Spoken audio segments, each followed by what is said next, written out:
West Africa. Okay. And so I went to a place where we didn't always have electricity or running water. I looked like the people, but I couldn't speak their language.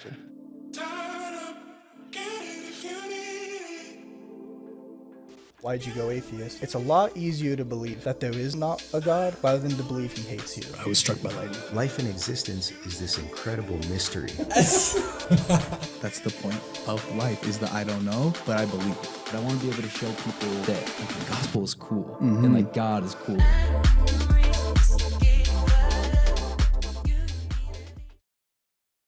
How's it going, everybody? Welcome to another amazing episode of We're Oblivious. Today we have on my amazing friend, Jeffery Mann. Man, will you give him a little raise of your hand, please, and let him know? What's up, everyone? Yeah. What up? Super excited to be here. Yeah. All right. Well, we've been wanting to do this for quite some time. I came on your podcast not too long ago. Yeah. And now we've been wanting the opportunity to so that you could come on mine, and I'm heading out here soon, so I was trying to get you in before I could, and I wish we could have done this under like better circumstances, but hey, we're out here. Yeah, we made it happen. That's the biggest part. We're making it happen. But so the whole reason I want you to come on, I know that you're a very successful entrepreneur, businessman, and you're also a person who shares your testimony of Jesus Christ, and you have your own podcast, Man on the Mic. I kind of want to dive into those and explore how those coexist, being an entrepreneur along with a follower of Jesus Christ. If you kind of just want to start off by introducing yourself and kind of explaining what exactly drives you, what your call to adventure is, and what your end goal is with what you do. Yeah, I love that. My name is Jeffery Mann. I work in public relations. I work for a company called 1DS out of LA, and my job is to head up their PR department. And the beautiful thing about my job and what I love to do, I just got back from a work trip last night, is I get to work and talk with people. It's what I do every day. It's what I did on my mission. It's just about forming relationships, getting to know people, and understanding what needs the people have. In the field of PR, my job is to take people's names, their brand, their mission, whatever it may be, to the world. Mm-hmm. And in order to do that, I have to understand the people and what make them tick. And so doing that, I get to spend a lot of time at meals, at events, just traveling, getting to know them, and understanding, okay, this is the right stage for this person to speak on. Or this is a great podcast that you could go on and add value and have an amazing conversation. Okay. On the other side, it's also protecting people of, hey, this is not a podcast you should go on, or this is not someone you should associate with, and protect them because I've learned and I know their values and what they stand for, and I know that person doesn't align with their mission. Okay. Interesting. So you're a very people person, just connecting a lot of people. Yeah. What has made you want to do that? Like, why that line of work? You know, it's interesting. A lot of the people I follow, a lot of my mentors teach it's better to give than to take. Mm-hmm. You have a different energy when you give than when you take. And so for me, as I've made connections and been able to give and connect the right people, it's amazing to see the power and the energy behind that. It's interesting. I had a kid that I sort of friends with beginning of the last year, and he's going through his things and struggling, but he's a huge Golden State Warriors fan. Mm-hmm. And one of his dreams was to meet Steph Curry. And so I was like, could I make this happen? And so I called a coach that used to coach Steph and got in touch with the PR department of the Warriors and everything, and wrote an email, had some phone calls, and kind of set that aside, and hadn't thought about it until yesterday. I got an email, and it's like, hey, the Warriors are coming to Utah to play the Jazz in 2 weeks. And since that time, me and this kid no longer talk or associate or anything. And I said to myself, I should just cancel it or take someone else. But in the back of my mind, I said, it's not about me. And so I put this kid on a thread with one of the coaches, and I said, let him have this experience. You guys communicate with him, but you don't need to involve me. And I just stepped away. And it's about, no matter how I may feel about a person, if I can show up and if I can give and it makes an impact on their life, then that's what I'm all about. I love that. I love that so much. What is like your end goal with all of this? Like, what are you trying to create? Like, why did you do it? And like, why are you trying to create this? And what is the end goal with it all? Yeah, I love that question, because my senior year of high school, I went through some things in my high school. And I set a goal that I don't know how, I don't know why, but I wanted to impact 1 billion lives. That was my goal. Why 1 billion? I have no clue. It's a crazy number. And, you know, it's one of the things that I love about my career is I can work towards that goal. My podcast, I can work towards that goal. Everything that I'm doing and I'm saying and interacting with people, the back of my mind is that goal. And so it's been something I've always set since I graduated high school.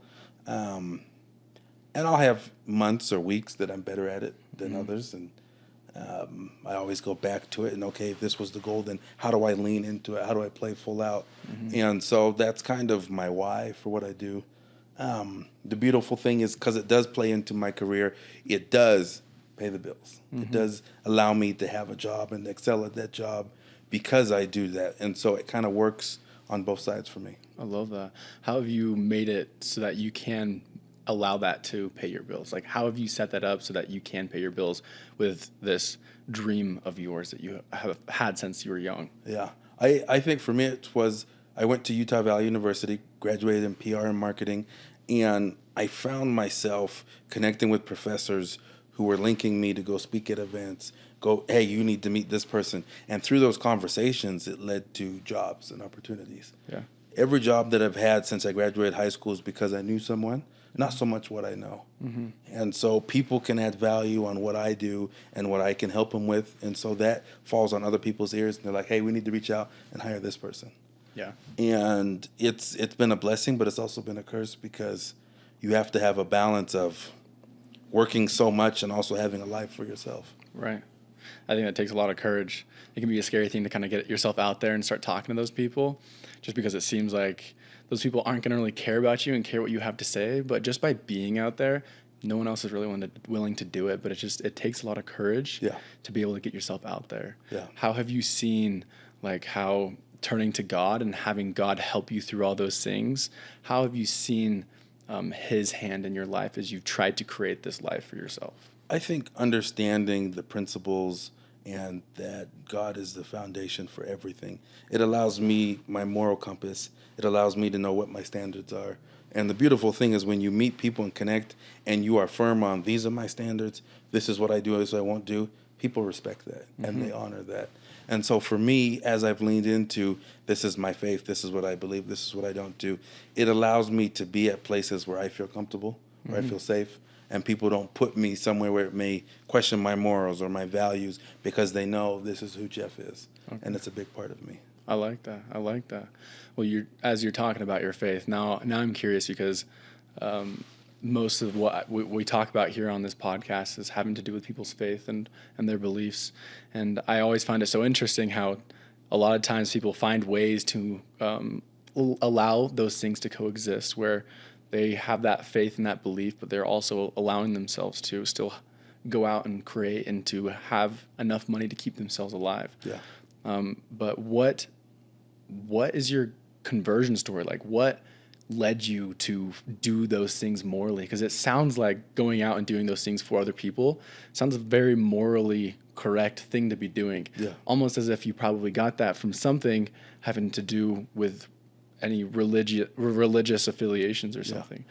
I think for me it started with after high school going on a LDS mission.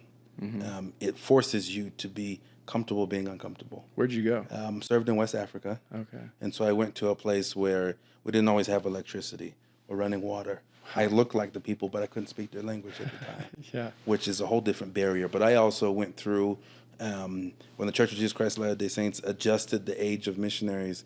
I was one of the last groups that wasn't 18.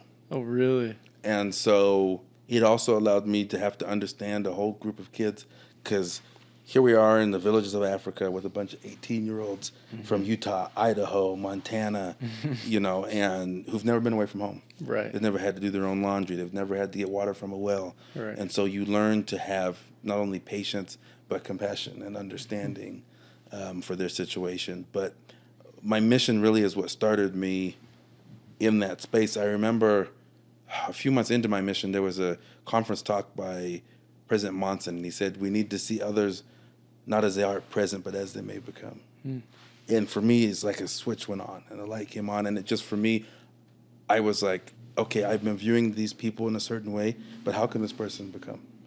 And for that, it's applied to my life. It's applied to the friendships I choose to have. It's applied in my career. It's just, allowing a space to view people not as they are at present, but as they can become. I love that. That is an amazing message, and that's a lot of what we're trying to do here as well, which is why I think it's so amazing to be able to work with you on this. Well, thank you.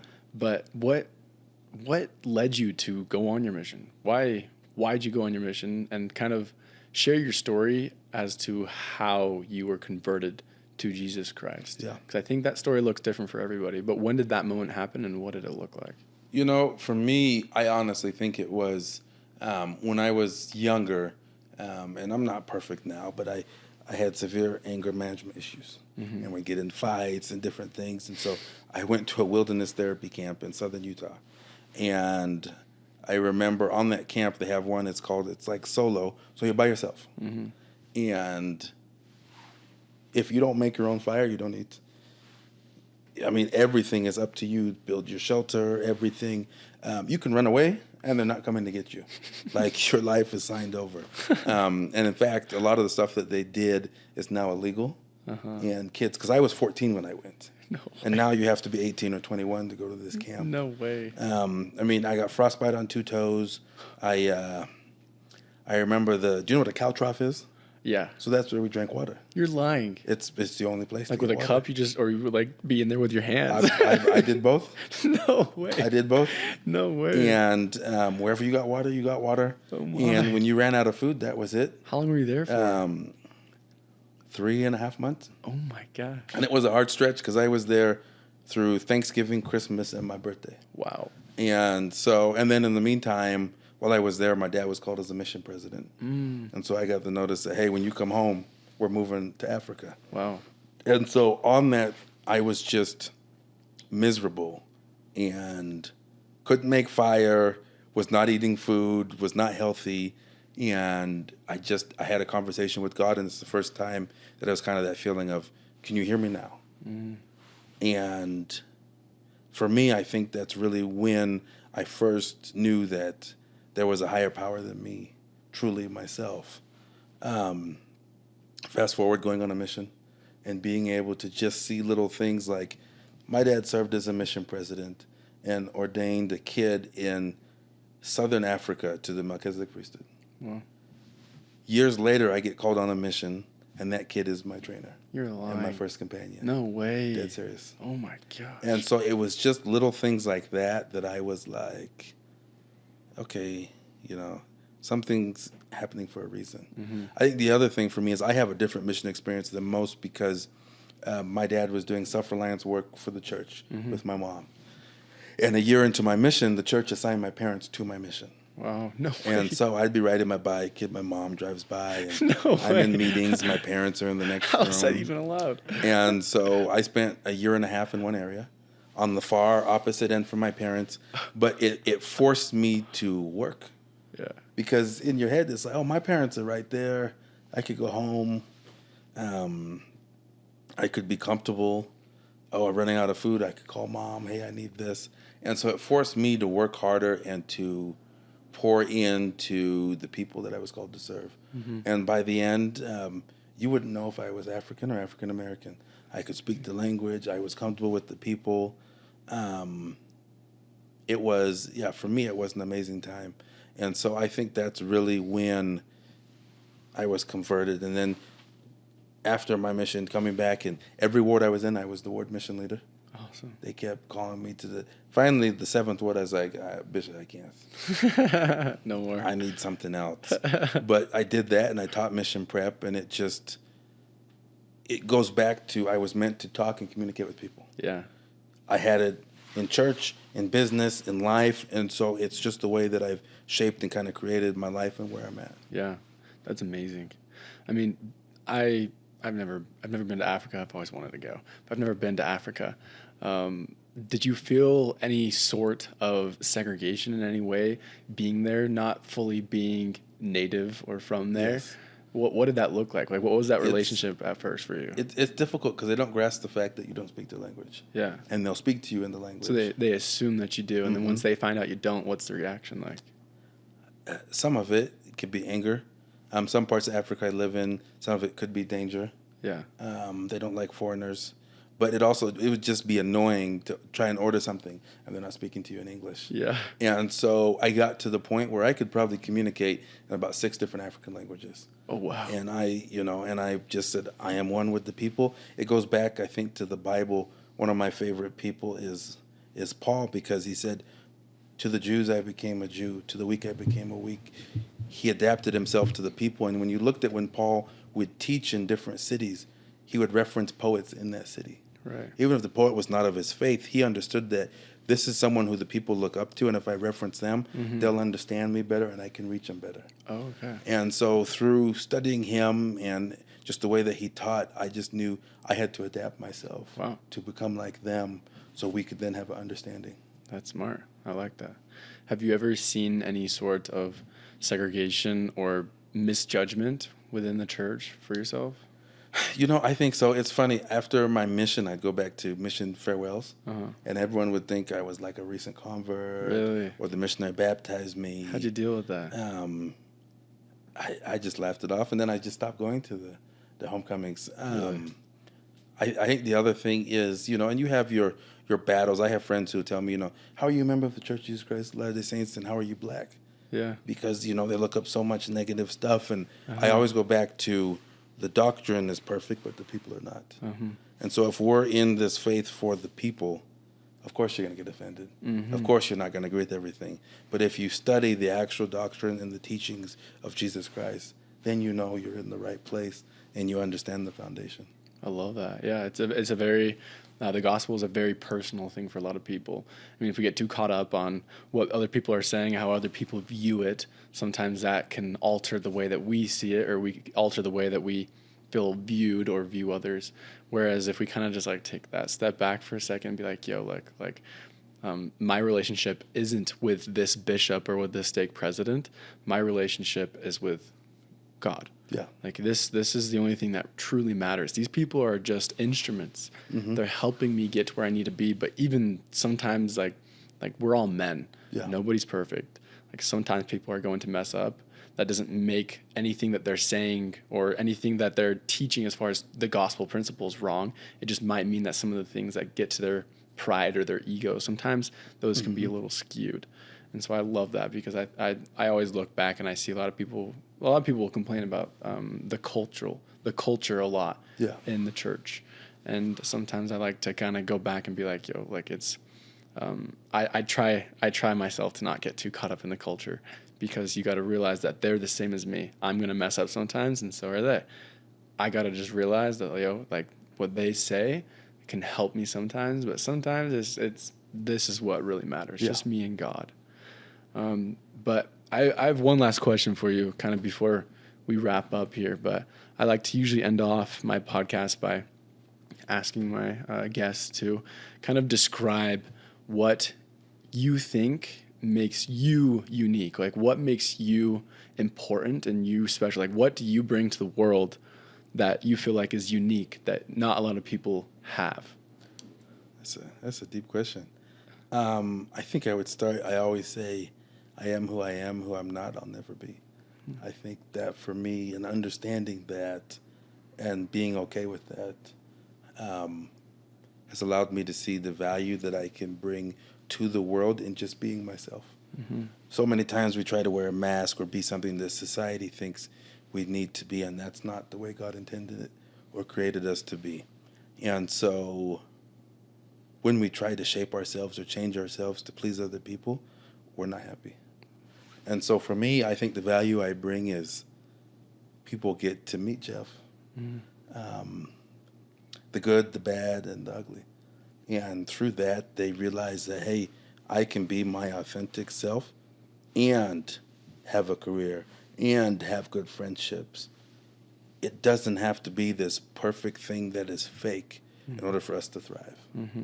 And so I love one of the things Kevin Hart says is he calls it survival. We're surviving, we're trying to thrive, we're trying to be in that element. And so for me, I think that's the biggest thing I bring is, this is who I am.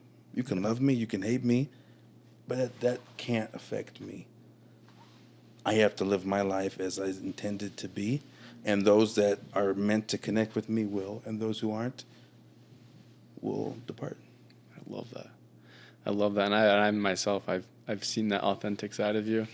I mean, I see it on social media every day where you just are out there doing your thing and proud to be you and not caring what anyone else thinks and just doing what you feel is right and spreading that message no matter what hate comes your way. Yeah. I love that, man. Thank you so much, Jeff. it. I appreciate you for coming on. Is there any last things you want to say or remarks or anything you want to shout out, maybe your social medias or anything, any big projects you're working on? I think just if you're looking for PR tips, PR knowledge, if you're looking to see authentic, real conversations, check out Man on the Mic. Yeah. Check out our episode. That was an amazing conversation. And just check out my Instagram, Jeffery Mann _ and see the journey I'm on. I have some exciting people I'm connecting with in different states the next few weeks and months. And so it's going to be it's a crazy push. I am trying to do 13 trips in 2 weeks. And so 13 trips going where? Vegas, LA, Idaho, Dallas, Austin, back to Vegas, Miami. Yeah. I've done 2 in the last 3 days. Wow. So we're on that push. That's awesome. And it begins, and I'm just excited for what I'm building, who I'm connecting with, and being able to pull people into those relationships. I love it. Well, thank you. Hopefully I'll be able to see you here in California Yes, soon. sir. All right. Well, thanks, Jeff. I appreciate you. Thanks for coming I on. appreciate it, big dog. Thank you. Thank you. Thank you for tuning in to We're Oblivious. We hope you found this episode as enlightening and entertaining as we did. If you enjoyed what you heard, please consider subscribing, rating, and leaving a review on your favorite podcast platform. Your feedback and support helps us to get our episodes to more people like you. Don't forget to visit our website at we'reoblivious.com. That's all one word, we'reoblivious.com, to access show notes, additional resources, and join our community. You can also follow us on social media, or I guess you can follow me on social media or on Instagram. My Instagram handle is Reuben Bradshaw. That's REUBEN BRADSHAWW. That's 2 W's. To stay updated on upcoming episodes and more behind the scenes content. We love hearing from our listeners, so if you have any questions, topic suggestions, or people you think we should have on, or just want to say hello, please drop us a message at Ruben@we'reoblivious.com. Your input drives the direction of our show. As we wrap up today, remember your support keeps us going, and we can't wait to share more insightful and inspiring content and dialogue with you next time. Until then, thanks for being part of the We're Oblivious community. See you in the next episode.